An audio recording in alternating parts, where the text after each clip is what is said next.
शरीराच्या स्तरावर जी माणसं जगतात त्यांची किंमत कमी असते. लक्षात, त्यांचं मूल्य, त्यांची प्रतिष्ठा, त्यांना समाजामध्ये स्थान, त्यांच्या कामाला असलेलं मूल्य, या सगळ्या गोष्टींची किंमत काय असते? कमी. कारण शरीराच्या स्तरावर जी माणसं जगतात ती मजुरी करतात, कारण ती मजबुरीनं करतात. त्यांना आपलं खाणं पिणं, झोप, आराम या सगळ्या गोष्टींचं फार महत्व असतं. शरीराच्या वेदना त्यांना नको आहे, शरीराला ताण तणाव नको आहे, शरीराला कुठली साधना नको आहे, त्याच्या भोगामध्ये ते सतत रममान असतात, म्हणून ते मजबुरीनं शरीराच्या स्तरावर जगतात. ही जी मॅन्युअल गाडी आहे, मॅन्युअल गाडीचा गिअर बदलल्यानंतर ती गाडी काय करते? ट्रान्समिशन शिफ्ट करते. स्वतःहून करत नाही, ऑटोमॅटिक गाडी स्वतःहून ट्रान्समिशन शिफ्ट करते. Every moment, every action, every activity स्वतःहून करते. पाऊस आला स्वतः वायफर फिरवते, अंधार पडला स्वतः लाईट लावते, अडथळा आला स्वतः ब्रेक मारते, म्हणून त्याची किंमत काय? जादा आहे. आणि मॅन्युअल गाडीची किंमत काय असते?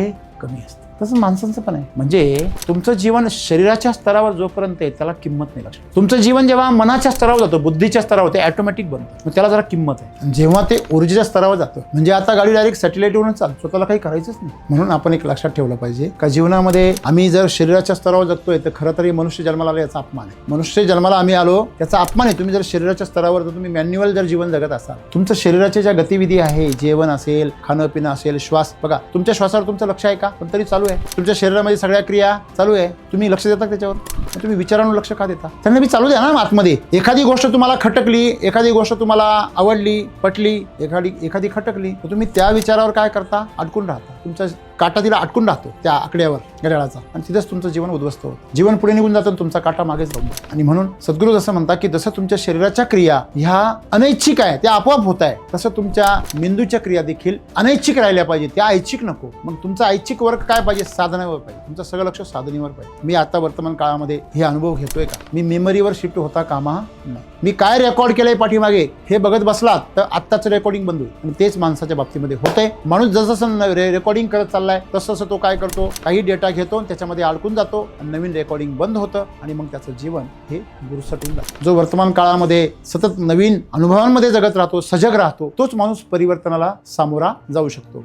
आणि म्हणून लोक कुठली गोष्ट मान्य करत नाही, म्हणजेच ते काय करताय? भूतकाळ सोडत नाही. की तुमचं बीज आहे ते जर कवच फोडायला तयार नाहीये, त्याचं रोपात रूपांतर होणार नाही, ते सडून जाईल त्याच्यामध्ये. बरोबर आहे? तसं तुम्ही एक शरीर नावाचं बीज आहे, एक कुटुंब नावाचं बीज आहे, तुम्ही एक परिवार नावाचं बीज आहे, एक समाज नावाचं बीज आहे, एक देश नावाचं, असं तुम्ही जे बीज तयार केलंय त्या बीजाच्या कवचाला फोडायला तुम्ही तयार नाही. तुम्हाला आतमध्ये सुरक्षित वाटतं, पण आतमध्ये तुम्ही कुजणार आहे हे लक्षात ठेवा. आणि कुजून एक दिवस तुम्ही नष्ट होणार आहे, त्यातून प्राण उडून जाणार आहे, तिथं राख शिल्लक राहणार. मग ते शरीर असो किंवा तुमचा परिवार असो, जे परिवार तुमचा होता 100 वर्षापूर्वी, त्यातला आता तुमच्याबरोबर कोण आहे कोणी? मग अजून 100 वर्षानंतर आताचं पण कोणीच नाही राहणार. त्याला तुम्ही परिवार म्हणता. तुम्ही ज्या घरात राहता ते घर पण नाही राहणार, त्याच्यात एक खंडर बनलेलं असणार आहे किंवा ते डिमॉलिश केलेलं असणार. तुम्ही जे लेकर जन्माला घालणार आहे ते पण नसणार आहे 200 वर्ष. कळतंय का तुम्हाला? 200 वर्ष म्हणजे काय फार मोठा कालावधी नाहीये. 2026 चालू आहे, म्हणजे 2000 मोजले लोकांनी. त्याच्यापूर्वी किती झाले याची गणती नाहीये. 7000 वर्षांपूर्वी प्रभू श्री रामचंद्र होऊन गेले, ते पण नाही आज. रामकृष्ण ही आले गेले, त्याहून जग का ओसची पडिले, जन पळ भर म्हणतील हाय हाय, मी जाता कार्य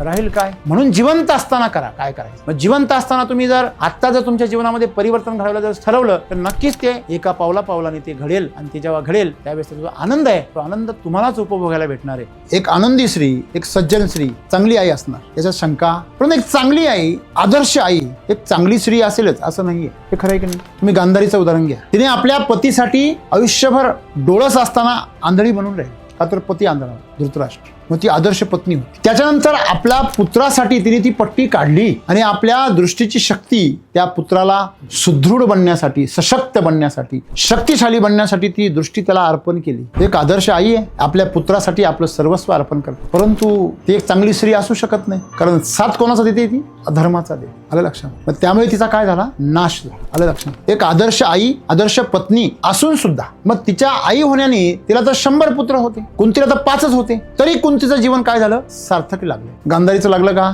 आदर्श असून सुद्धा नाही. का?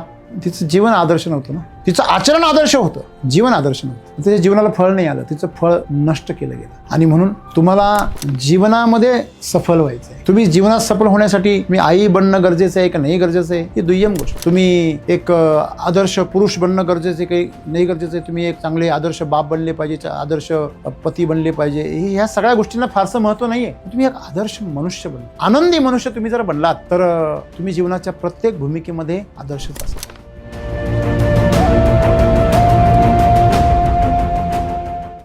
आता गंमत पहा, शरीराच्या स्तरावर जी माणसं जगतात त्यांची किंमत कमी असते, लक्षात ठेवा. त्यांचं मूल्य, त्यांची प्रतिष्ठा, त्यांना समाजामध्ये स्थान, त्यांच्या कामाला असलेलं मूल्य, या सगळ्या गोष्टींची किंमत काय असते? कमी. कारण शरीराच्या स्तरावर जी माणसं असतात ती मजुरी करतात, कारण ती मजबुरीनं करतात. त्यांना आपलं खाणं पिणं, झोप, आराम या सगळ्या गोष्टींचं फार महत्त्व असतं. शरीराच्या वेदना त्यांना नको आहे, शरीराला ताणतणाव नको आहे, शरीराला कुठली साधना नको आहे. त्याच्या भोगामध्ये ते सतत रममाण असतात, म्हणून ते मजबुरीनं शरीराच्या स्तरावर जगतात. ही जी मॅन्युअल गाडी आहे, मॅन्युअल गाडीचा गिअर बदलल्यानंतर ती गाडी काय करते? ट्रान्समिशन शिफ्ट करते. स्वतःहून करत नाही, ॲटोमॅटिक गाडी स्वतःहून ट्रान्समिशन शिफ्ट करते. Every moment, every action, every activity स्वतःहून करते. पाऊस आला स्वतः वायपर फिरवते, अंधार पडला स्वतः लाईट लावते, अडथळा आला स्वतः ब्रेक मारते. म्हणजे गाडीमध्ये जे डिस्प्ले असतात त्याला पण ब्राईटनेस, अंधार पडला की तो ब्राईटनेस वाढतो, अंधार पडला की ब्राईटनेस कमी होतो आणि दिवस आला की वाढवतो. बरोबर आहे की नाही? म्हणजे हे जे सगळं आहे ते तुमच्या मोबाईलमध्ये बघता तसं तिथं सगळ्या व्यवस्था आहे. बरोबर आहे? म्हणून तिची किंमत काय? जादा आहे. आणि मॅन्युअल गाडीची किंमत काय असते? कमी असते. तसं माणसांचं पण आहे. एखादं जनावर खूप हुशार आहे, त्याची किंमत जादा आहे. मंद आहे, किंमत कमी आहे. गाढवाची किंमत कमी आहे, घोड्याची जास्त. याच्यामुळंच आहे ना. हॅलो, घोड्यामध्ये तुम्ही जर टांग्यावाला पाहिला आणि रेसचा पाहिला तर रेसवाल्याची जास्त किंमत आहे. म्हणजे तुमचं जीवन शरीराच्या स्तरावर जोपर्यंत आहे त्याला किंमत नाही, लक्षात ठेवा. तुमचं जीवन जेव्हा मनाच्या स्तरावर जातं, बुद्धीच्या स्तरावर, ते ॲटोमॅटिक बनतं, मग त्याला जरा किंमत आहे. जेव्हा ते ऊर्जेच्या स्तरावर जातं, म्हणजे आता गाडी डायरेक्ट सॅटेलाईटवरूनच चालते, स्वतःला काही करायचंच नाही. म्हणून आपण एक लक्षात ठेवलं पाहिजे का जीवनामध्ये आम्ही जर शरीराच्या स्तरावर जगतोय तर खरं तर हे मनुष्य जन्माला आला याचा अपमान आहे. मनुष्य जन्माला आम्ही आलो त्याचा अपमान आहे. तुम्ही जर शरीराच्या स्तरावर जर तुम्ही मॅन्युअल जर जीवन जगत असाल, तुमचं शरीराच्या ज्या गतिविधी आहे, जेवण असेल, खाणं पिणं असेल, श्वास, बघा तुमच्या श्वासावर तुमचं लक्ष आहे का? पण तरी चालू आहे.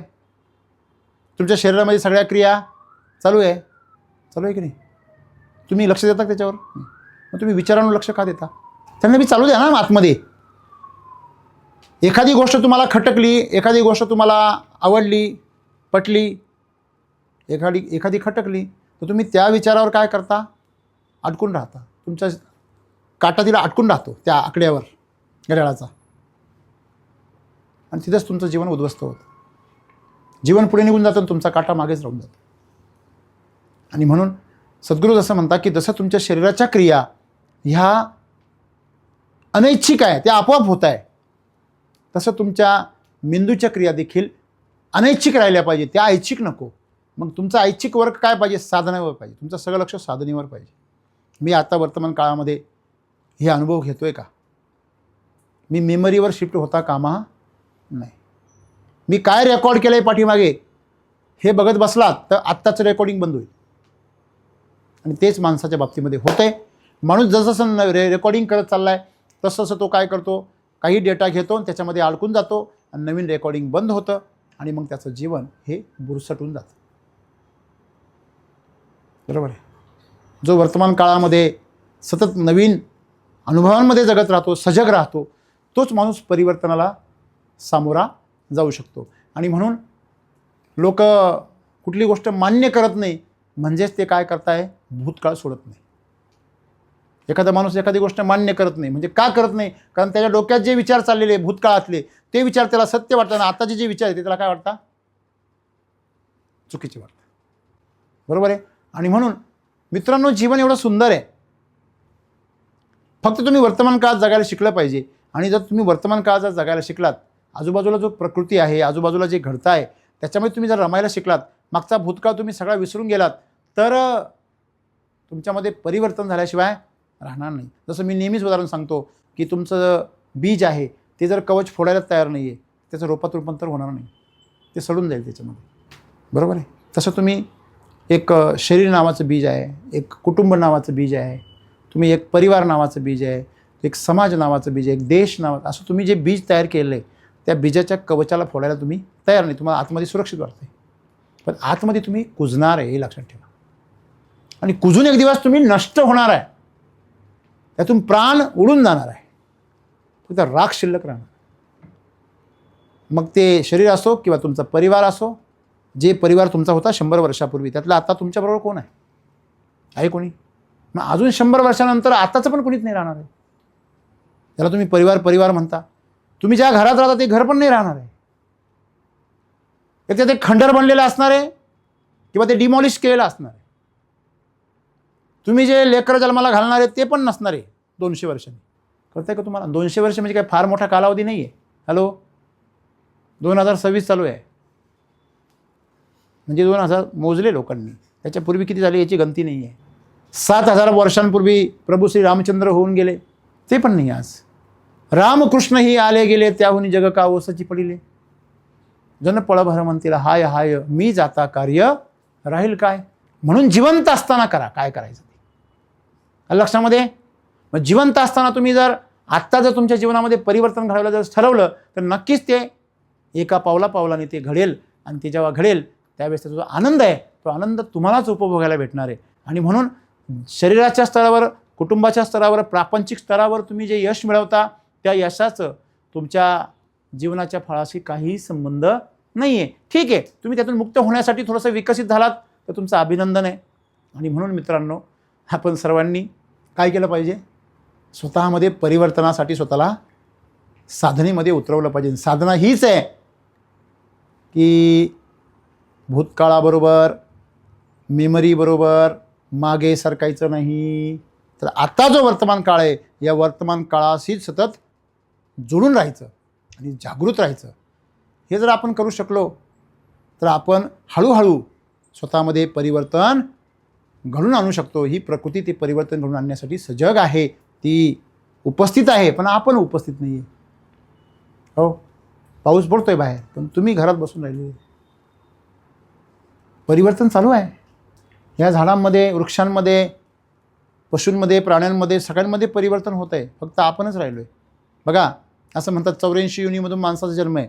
म्हणजे हे सगळे पशु, प्राणी, पक्षी, किडे, मुंगे हे माणसं जन्माला येऊ राहिले. त्यांची उत्क्रांती चालू आहे. प्रकृती त्यांना तिकडे नेत आहे.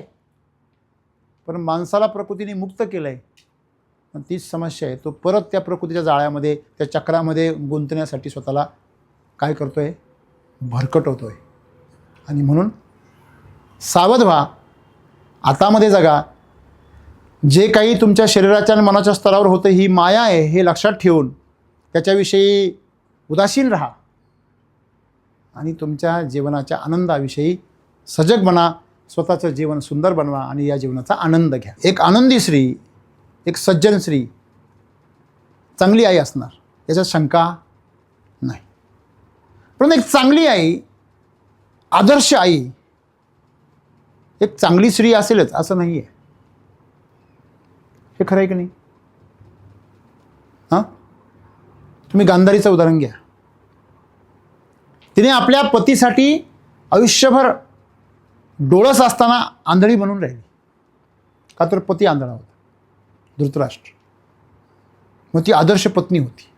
त्याच्यानंतर आपल्या पुत्रासाठी तिने ती पट्टी काढली आणि आपल्या दृष्टीची शक्ती त्या पुत्राला सुदृढ बनण्यासाठी, सशक्त बनण्यासाठी, शक्तिशाली बनण्यासाठी ती दृष्टी त्याला अर्पण केली.